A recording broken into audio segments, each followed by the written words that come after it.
ஒரு மனிதனுடைய வாழ்வில் இந்த ஜென்மசனி என்பது அவ்வளோ கடுமையான தாக்கத்தை ஏற்படுத்தும். நிறைய பேருக்கு நன்மையும் நடந்திருக்கு. ஏன்னா யாருமே சொல்ல மாட்டாங்க, நன்மை நடந்தால் எவரும் சொல்ல மாட்டாங்க. எனக்கு கெடுதல் நடந்தது மட்டுமே சொல்லுவார். திருமணம் சார்ந்த விஷயங்களாகட்டும், குழந்தை பேராகட்டும், எல்லாமே அந்த சனி பகவானே கொடுத்துருக்காரு. நல்ல மாற்றங்கள், முன்னேற்றங்கள் என்று கூட சொல்லலாம். ஒரே வார்த்தை, பரவாயில்லை. கடன் சார்ந்த விஷயத்தில் இதுவரைக்கும் கவனம் இல்லாமல் இருந்திருந்தால் அதில் சற்று கவனத்தோடு இருக்க வேண்டிய காலமாகவும், வேலையில் புதிய மாற்றங்களை கொண்டு வரப்போகிறீங்க. திடமான வேலை எடுத்துங்க, திட்டமாக நாம் உழைச்சிக்கலாம். எவ்வளவே அளவு என்று சொல்லக்கூடிய அளவுக்கு நாம் வரப்போகிறோம். கும்பராசியை பொறுத்த வரைக்கும் இனிமேல் தொடர்கின்ற பிரச்சனைகள் அனைத்தும் தொடராமல் இருப்பதை பார்த்து கொள்ளக்கூடிய அளவுக்கு சனி பகவான் நம்மளை மாற்றி வைப்பார். இந்த 2025 நடைபெறக்கூடிய சனிப்பெயர்ச்சி எவ்வாறு தாக்கத்தை கொடுக்கும் ஒவ்வொரு ராசிக்கும், அதாவது மேஷம் முதல் மீனம் வரைக்குமே சொல்கிறேன். இந்த சனி பகவானுடைய மாற்றம் தரக்கூடிய காலங்கள் நம்மளுக்கு எப்படி இருந்தாலும் மார்ச் மாதம் தான் நடைபெற போகுது. அடுத்த வருஷம் 2025க்கு அப்புறம் தான் நம்மளுக்கு சனிப்பெயர்ச்சி. அந்த மாற்றங்கள் முன்னாடியே அந்த 6 மாதத்துக்கு முன்னவே தென்படுமா. குரு பகவான் வந்தால் 3 மாதத்துக்கு முன்னவே தென்படும். இதுவே சனி பகவானாக இருந்தால் அவர் 6 மாதத்துக்கு முன்னே அந்த மாற்றங்களை கொடுத்தார். டைரக்ஷன் சொல்கிறோம் இல்லை, ஒவ்வொரு கிரகத்தினுடைய பார்வை பலாபலம், அந்த பலாபலங்கள் எல்லாம் மாறி அமைக்கும் போது அந்த சூழ்நிலைக்கெல்லாம் இப்போவே தென்பட ஆரம்பிச்சிடும். இது எவ்வாறு இருக்குவது விரிவாக பார்க்கலாம் வாருங்கள். கும்பராசிக்கு இந்த சனிப்பெயர்ச்சி ஐயா நடைபெறத்துக்கு நம்மளுக்கு இன்னும் அடுத்த ஆண்டு தான் 2025 தான் ஆகுது. இருந்தாலும் அந்த பகவான் கொடுக்கின்ற பாக்கியம் ஒரு கிரகப்பெயர்ச்சி நடக்குதுன்னா, பெரிய கிரகங்கள் நடக்குதுன்னா அதுக்கு முன்னே 6 மாதத்துக்கு முன்னே ஆப்ரேட்டிங் ஆகிடும். அது சனிப்பெயர்ச்சியுடைய தாக்கத்துக்கு ஓரளவுக்கு நம்மளுக்கு நிம்மதி தரக்கூடிய அளவுகள் இல்லாமல் இருந்தாலும், இந்த ஜென்மசனியால் தந்தை ஸ்தானம் பாதிக்கப்பட்டிருக்கும். கர்மாவை நாம் ஜீவன கர்மாவை நாம் செஞ்சுருப்போம். பிறப்புக்கான கர்மாவை கொடுத்துருப்பார். ஊரை விட்டுலாம் நாம் ஓடிருப்போம். வெளியெலாம் சொல்ல முடியாது, அதெல்லாம் சொல்கிறதுக்கான வேடே கிடையாது. ஒரு மனிதனுடைய வாழ்வில் இந்த ஜென்மசனி என்பது அவ்வளோ கடுமையான தாக்கத்தை ஏற்படுத்தும். நிறைய பேருக்கு நன்மையும் நடந்திருக்கு. ஏன்னா யாருமே சொல்ல மாட்டாங்க, நன்மை நடந்தால் எவரும் சொல்ல மாட்டாங்க. எனக்கு கெடுதல் நடந்தது மட்டுமே சொல்லுவார். திருமணம் சார்ந்த விஷயங்களாகட்டும், குழந்தை பேராகட்டும், எல்லாமே அந்த சனி பகவானே கொடுத்துருக்காரு. நல்ல மாற்றங்கள், முன்னேற்றங்கள் என்று கூட சொல்லலாம். ஒரே வார்த்தை, பரவாயில்லை. கடன் சார்ந்த விஷயத்தில் இதுவரைக்கும் கவனம் இல்லாமல் இருந்திருந்தால் அதில் சற்று கவனத்தோடு இருக்க வேண்டிய காலமாகவும்,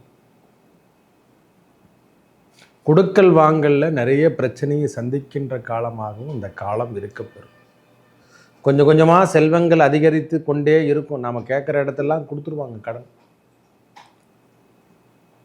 இது நம்மளுக்கு முதல் சுற்றாக இருக்கிறவங்களுக்கு சின்ன சின்ன பாதிப்புகள் வரும். 2வது சுற்றில் இருக்கிறவங்களுக்கு ஓரளவுக்கு மீடியமாக வரும். இந்த பாதிப்பெல்லாம் சற்று குறைந்து காணப்படும். வேலை சார்ந்த விஷயத்தில் உயர்வாக செல்வீர்கள். ஒரு மனுஷனுக்கு முதல் சுற்று, 2ஆம் சுற்று, 3ஆம் சுற்றுலாம் இருக்குது. அந்த பாவனையெல்லாம் கண்டிப்பாக வேலை செய்யும். இதுவரைக்கும் இல்லாமல் இருந்து வந்த பிரச்சனை, பாக பிரிவினை இதுவரைக்கும் பண்ணலைன்னா இதுக்கப்புறம் பண்ண ஆரம்பிக்கும். சொத்து சார்ந்த விஷயத்தில் ஐயா நான் கடன் அதிகமாக வாங்கிட்டேன், இந்த பிரச்சனையிலேருந்து நாம் மீள வேண்டும் என்றால் எதையாவது ஒன்று கொடுத்துட்டு தான் அதிலிருந்து நாம் வெளிவர முடியும். அப்போ என்ன பண்ணணும், அந்த சொத்துக்கு நாம் பிரிக்கிற மாதிரி எனக்கு என்ன தேவையோ அதை கொடுத்துருங்கோ, என் செயலுக்கான அமைப்பை நீங்கள் கொடுத்துருங்க, அந்த பாகத்தை கொடுத்து என்னை வெளியே அனுப்புங்க, என்னை தொந்தரவுலேருந்து வெளியே எடுத்துங்க. ஒரு மனிதனுக்கு ஜென்ம சனி விலகுவது என்பதே பெரிய விஷயம், ஒரு நல்ல விஷயம்னு சொல்லலாம். அதை நாம் வெளிக்கொண்டு வருகிறோம். ஏன் இதை நம்மளால் தவிர்க்க முடியல? எல்லா விஷயத்தையும் தவிர்த்துடுறோம், இந்த விஷயத்தில் நம்மளால் தவிர்க்க முடியல. இதுதான் காலத்தின் கட்டாயம். இதை முதல் நாம் உணர்ந்து கொண்டு கொள்ள வேண்டும். நம்ம ஒரு குடும்பத்தில் இருக்கிறோம், நம்ம குழந்தைகளுக்கு திருமணத்தை பண்ணி தர முடியல. என்னங்க நான் எல்லாத்தையும் சம்பாரிச்சு, எங்கிட்ட பணம் இருக்குது, எங்கிட்ட செல்வங்கள் இருக்குது, எனக்கு எல்லாமே இருக்குது, ஆனால் என் குழந்தைகளுக்கு திருமண பாக்கியத்தை ஏற்படுத்தி தர முடியல. அந்த சங்கடத்துக்கு உள்ளாக்கி வச்சிருக்காரு என்ன. இதெல்லாம் நினைக்க தோணும் அவர்கிட்ட. தினமும் தூங்கி எழுந்தனா முதல் நினைப்பு அதை தான் வரும். இல்லை படுக்கும் போது நம்மளுக்கு அந்த எண்ணத்தை கொடுப்பார். என்னங்க மாப்பிள்ளை பார்த்தீங்களா, என்னங்க பொண்ணு பார்த்தீங்களா, என்ன ஆச்சு, ஏன் இது மாதிரிலாம் போயிட்டுருக்கு. நம்மளுக்கு எந்த சாமி கும்பிட்றது, எந்த ஜோசிகார்கிட்ட போகிறது, நம்ம எதுவுமே பண்ணவே முடியும். அங்கே பிரதர்சனம் பண்ணுறோம், சபரிமலைக்கு மாலை போடுறோம், ஏழுமலையான் திருப்பதிக்கு நடந்து வரோம், எல்லாத்தையும் செய்ய கண்டிப்பாக கொடுப்பார். என்னுடைய வார்த்தையே நல்லதே சொல், நல்லதே செய், நல்லதே நடக்கும் என்பது தான் என்னுடைய வார்த்தை. என் குருநாதர் கொடுத்ததை இன்று வரைக்கும் நான் ஃபாலோ பண்ணிட்டு. கால்ஸ் வருது வராட்டப்போ நான் பணம் சம்பாதிக்கிட்ட என்னுடைய பெயர் நிலைக்க வேண்டும். இதை நான் எப்பவுமே நான் உறுதியாக. அவர் சொல்கிறாருங்க, அவர் சொன்னவர் வாயாலே நல்லதை மட்டுமே சொல்லுவார் என்று சொல்கிறோமில்லை. ஏன்னா சனி பகவான் நம்ம வாக்குஸ்தானத்தில் வராரு. தவறான விஷயங்கள் எதையும் நம்ம வாயால் சொல்லக்கூடாது. இந்த நேரத்திலே ஆப்ரேட்டிங் ஆகிடும். தீவினைகள் தீண்ட பெறா திருநீலகண்டம் என்று சொல்கிறோமில்ல. எந்த தீவினையும் என்னை தீண்டக்கூடாது என்று அந்த சிவபெருமானுடைய திருவடியை பிடிங்க. பிரதோஷ நாள் வழிபாடு எல்லா நாளுமே வணங்குங்க. அதுனா பிரதோஷம் தனியான கொடுக்கணும். இறைவனை நினைக்க நேரம் ஏது, நிழம் ஏது, காலம் ஏது. முருகனை பெருமானை பிடிச்சிங்க, ஒரே ஒரு திருவடி, அவர் திருவடியை பிடிச்சி ஓம் சரவணபவ ஓம் சரவணபவ. வாக்குஸ்தானத்தில் அமர்ந்திருந்தாலும் நல்ல தைரியத்தை கொடுப்பார். அதையும் சொல்லிடுறேன். கடன் சார்ந்த விஷயம்லாம் கணக்கு களை எடுக்கப்படும். இது ஆப்ரேட்டிங் ஆகிடும். தேவையில்லாத கணவன் மனைவிக்குள் சின்ன சின்ன கருத்து வேறுபாடெல்லாம் ஏற்படும். உற்றார் உறவினர் நம்மளை பகைக்கிற மாதிரி இருக்கும். மற்றபடி எந்த தொந்தரவும் கிடையாது சுவாமி. பரவாயில்ல, எடுத்துங்க. நோய் நொடியெல்லாம் இருந்ததுன்னா அதெல்லாம் நம்ம களை எடுக்கிற மாதிரி தான் இந்த ப்ரோக்ராம்லாம் நடக்கணும். வேலையில் புதிய மாற்றங்களை கொண்டு வர போகிறீங்க. திடமான வேலை எடுத்துங்க. திட்டமாக நாம் உழைச்சிக்கலாம். எவ்வளவே அளவு என்று சொல்லக்கூடிய அளவுக்கு நாம் வரப்போகிறோம்.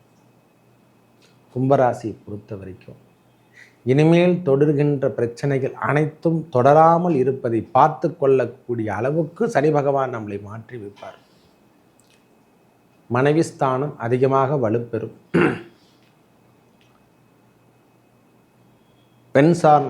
பெண் சாரத்தில் உட்கார்றார். அதாவது பெண் ராசியில் அமர்ந்திருந்து சனி பகவான் ஆட்சி பெறுவதால் சனி பகவானுடைய வலவு மனைவி ஸ்தானத்தை வலுப்பெற்று காணப்படக்கூடிய காலமாக இருக்கிறது. இந்த நேரத்தில் அம்மாவுக்கிட்ட நாம் சரண்டர் தான் ஆயிரும். சனி பகவானுடைய ஸ்பீச்செல்லாம் வேறு எங்கேருந்து வராது. வேறு எங்கேயும் நீங்கள் போக தேவையில்லை. கோர்ட்டுக்கோ கேஸுக்கோ போலீஸ் ஸ்டேஷனோ பார்த்து நம்ம வீட்டிலே இருக்குது. ஆணுக்கு பெண் சனி, பெண்ணுக்கு ஆண் சனி. அதை முதல்ல தெரிஞ்சுக்கணும். இதெல்லாம் கணவனுக்கு மனைவி தான் சனி, மனைவிக்கு கணவன் தான் சனி பகவான். வேறு யாரும் தேவை. நவ கிரகங்களை நம்ம வீட்டிலே இருக்கு. வெளியே போய் தேடவே தேவை. ஒருவருக்கு ஜென்ம சனி நடைபெற்றாலோ அல்லது ஏழரை சனி நடைபெற்றாலோ அவங்கள போய் கேட்டு பாருங்கள். அவ்வளவு அருமையாக இருக்கும். வாழ்வில் யாரை நாம் சேர்க்கக்கூடாது, என்னென்ன செயல்கள் செய்யக்கூடாதுன்னு சொல்கிறதுக்கு அவங்களே ஒரு உதாரணம். இதை தாண்டி அவங்க அடுத்தவங்களுக்கு சொன்னாலும் வெறுபடாது. அது வேறு விஷயம். எவர் எதை அனுபவிக்கிறோமோ அதெல்லாம் கொடுத்தே தீர்வார். அதுதான் முக்கியமான கருத்து. இப்பொழுது நம்மளுக்கு ஜென்ம சனி விலகுவதே ஒரு பெரிய முன்னேற்றம் என்று கூட சொல்லும். இதுவரை இருந்து வந்த கணவன் மனைவிக்குள் கருத்து வேறுபாடெல்லாம் நீங்கிட்டு மனைவியோட பேச்சுன்னு அவங்க வீட்டுக்கு பக்கமாக போய் சேர்றதான். ஐயா நான் பிரிச்சுக்கின்னு என்னை விட்டுடுங்க, நான் வெளியே போக ஆரம்பிச்சிடுறேன்னு சொல்லிட்டு இப்போவே ரூல்ஸ் அண்ட் ரெகுலேஷன்லாம் ஸ்டார்ட் பண்ணிவிடுங்க. வீடு கட்டாதவர் வீடு கட்ட ஆரம்பிப்பாங்க. ஐயா நிலமே இல்லைன்னா கூட கடன் வாங்கியாவது இடம் வாங்கி நம்ம பேரில் போடுவோம், நம்ம குழந்தைக்காக கடன் கட்டிலாம் விடுங்க அப்படின்ற ஒரு எண்ணம் எல்லாம் இப்போ உருவாயிடும்.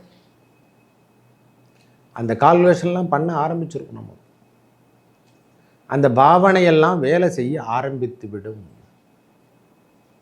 நல்ல முன்னேற்ற பாதைக்கு இதுவரைக்கும் தடையாக இருந்தவை அனைத்தும் விலகுவதையும், ஒரு குறிப்பிட்ட நாட்களில் வேலை சார்ந்த விஷயத்தில் இதுவரைக்கும் கிடைக்கல எனக்கு அப்படின்னு நினைக்கிறவங்களுக்கெல்லாம் இனிமேல் வேலை அமைப்பில் இருந்து வந்த பிரச்சனை விலகுவதை கண்கூடாக பார்க்கலாம். ஒரு 6 மாத காலம் நல்ல விதமாக போகிறீங்க. உங்களுக்கான பயிற்சி காலம் என்று சொல்கிற மாதிரி வெளியூரோ வெளிநாடோ இருக்கிறவங்களுக்கெல்லாம், பூர்வீகத்தை விட்டுட்டு வெளியே போனவங்களுக்கெல்லாம் இது ஒரு நல்ல அமைப்பினை பெற்றுத்தரும். இந்த சனிப்பெயர்ச்சி இல்லறத்திலிருந்து வெளியே போகிறவங்களுக்கெல்லாம் ஒரு நல்ல முன்னேற்றம். நம்ம பூர்வ புண்ணியத்தில் இருக்க ஐயா ரொம்ப நாளாக இருக்க, ரொம்ப கஷ்டப்பட்டால் வெளியே போங்க, இடம் மாற்றம் செய்து கொள்ளுங்கள். அவையெல்லாம் உங்களுக்கு இன்பத்தை கொடுக்கும், புதிய நட்புகள் கிடைக்கும். அதனால் உயர்வான இடத்துக்கு நீங்கள் செல்றதுக்கு வழிவகைப்பாங்க. நல்ல நட்பு வட்டாரங்கள் உங்களை உயர்த்தி செய்யக்கூடிய காலம் வந்து கொண்டிருக்கிறது. கூட இருந்தே குழி பறிக்கிறவங்களாம் இனிமேல் கிட்ட கூட வரமாட்டாங்க. பண்ண அவசியமே இல்லை. கடன் சார்ந்த விஷயத்தை குறைக்கிறதுக்கு என்னென்ன வழிகள் இருக்குதோ அதெல்லாம் ஏற்படுத்துவீங்க. ஓரளவுக்கு பரவாயில்லை என்று சொல்கிற அளவுக்கு நம்மளுக்கு மைண்ட் செட்டு வந்துடும். எதுக்கும் வழிவிடாமே நம்மளுடைய தோல் மேலே தூக்கி போட்டுக்கிற பிரச்சனை இனிமேல் விலக்கி வைங்க. வேலை தடையாக இருந்தவை அனைத்தும் இனிமேல் விலகும். வேலை சார்ந்த விஷயமாகட்டும் எதுவாக இருப்பினும் நல்ல முன்னேற்றத்தை காண்பதற்கு ஒரு வழி கிடைக்கையா, ஓரளவுக்கு நல்ல வழி கிடைக்கும். உங்களுக்கான பிரச்சனையை தீர்ப்பதற்கான காலமாகவும் அந்த முருகப்பெருமானை பிடித்து கொள்ளுங்கள். வேறு எதுவுமே தேவை. அறுபடை வீடில் எதனா ஒரு வீட்டை எடுத்துக்கங்க. அந்த முருகனை நித்தமும் நினைத்து வாருங்கள். அந்த கந்தன் வேறல்ல, கண்ணன் வேறல்ல, 2 பேருமே காக்கும் தெய்வம்தான். என்னை பொறுத்த வரைக்கும் முருகப்பெருமானே உகந்த தெய்வம் என்றே சொல்லிட்டு ஒரே வார்த்தை சொல்லப்போனால், என்னை தூங்கி எழுந்துக்கு ஒரே வார்த்தை தட்டி கேட்டால் கூட அடித்து கேட்டாலும் சொல்லக்கூடிய வார்த்தை முருகனை வெற்றிவேல் முருகனுக்கு அரகரோகரா. எவர் ஒருவர் இந்த அறுபடை அந்த பன்னிரு விழியோனை எப்போ நாம் அந்த திருவாயால் சொல்கிறோமோ, அந்த ஏடரச்சனி, பாதச்சனி, ஜென்மசனி, எட்டமத்தனி, கண்டகச்சனி எவையும் நம்மளை தீண்டாது. அரச மரத்து விநாயகப் பெருமானை சுற்றி வர வாக்குஸ்தானத்தில் 2ஆம் இடத்தில் ஏற்பட்டு வந்த சனி பகவானால் ஏற்படக்கூடிய துன்பங்கள் விலகி அதுவே பாக்கியமாக மாறக்கூடிய காலமாக இந்த 6 மாத காலத்துக்கு இப்படித்தே ட்ரெயின் பண்ணிடணும். அடுத்து வர்றதுக்கு முன்னே நாம் அதை ஆப்ரேட் பண்ணனா அந்த அரச மரத்து விநாயகன் சிறப்பு. அந்த முப்பெரும் தேவர்கள் குடியிருக்கும் இடமே அரச மரம் தான். அந்த இடத்துல இந்த பிள்ளையாரே வச்சாங்க. இயற்கை தான் இறைவனே, அதை நாம் மாற்றிக்கொள்ள வேண்டும் என்பது தான். தல விருட்சம் என்று சொல்கிறோம் இல்லை, அங்கே தான் இறைவனை எடுத்தாங்க. சுற்றும் போது ஆட்டோமேட்டிக்காக நம்மளுக்கு எல்லா விதமான புரோட்டோன் அலைகளும் நம்ம மேலே சேர ஆரம்பிச்சிடும். இந்த நெகட்டிவ் திங்ஸ்லாம் வெளியே போக ஆரம்பிச்சிடும். இந்த பிளாக் மேஜிக்னு சொல்லுவாங்க. ஐயா எனக்கு செய்வனை செஞ்சுட்டாங்க வழக்குதான், இதெல்லாம் எல்லாருக்கும் வர்றது தான். ஜென்ம சனி, ஏழரை சனி நடந்தாலே பிளாக் மேஜிக் பண்ணாமல் தான் இருப்போம். கண்கட்டி தெரியாமல் அவன் கடன் வாங்கினபடி இருக்கும். கணவன் மனைவிக்குள் சண்டை சச்சரவு இருக்கும். போதை சமாச்சாரம்லாம் அதிகமாக இருக்கும். லேடிஸ் சமாச்சாரமும் அதிகமாக இருக்கும். இந்த நேரத்தில் இறை நாட்டத்தோடு நாம் மாற்றிக்கணும்னா அது எந்த தொந்தரவும் நம்மளை செய்யாது. வேறு ஒன்றும் இல்லையா. நல்ல மாற்றங்கள் இந்த 6 மாத காலங்கள் பெரிய மாற்றத்தை கொடுக்க போகுது. பிரச்சனையிலிருந்து நாம் வெளிவருவோம். வேலை அரசாங்க உத்தியோகத்தை எதிர்பார்த்து கொண்டு காத்து கொண்டு இருக்கிறவங்களுக்கெல்லாம் இது ஒரு புதிய அத்தியாயம் என்று கூட சொல்லுவேன். நான் எதிர்பார்த்துட்ருக்கேன், எனக்கு கிடைக்கலனா இந்த முறை எல்லாமே கிடைக்கையா. தனியார் துறையாகட்டும், வேலை சார்ந்த விஷயமாகட்டும் பெரிய முன்னேற்றத்தை காணலாம். இந்த 6 மாத காலத்திலே எல்லா விதமான பாக்கியம் ஒன் பை ஒன்னாக நம்மளுக்கு கிடைக்க ஆரம்பிச்சிடும். மனைவி இடத்தில் பெட்ஷீட்டெல்லாம் தேவையில்லை, ஒரு பேச்சே வேணாம். அந்த அம்மா கிட்ட சரண்டரே ஆகிடுங்க. ரொம்ப நன்மையை தரும். அவங்க சொல் பேச்சை கேட்டு நடங்க. உங்கள் வாழ்வாதாரம் மேலோங்கும். நல்லதே நடக்கும். நன்றி, வணக்கம்.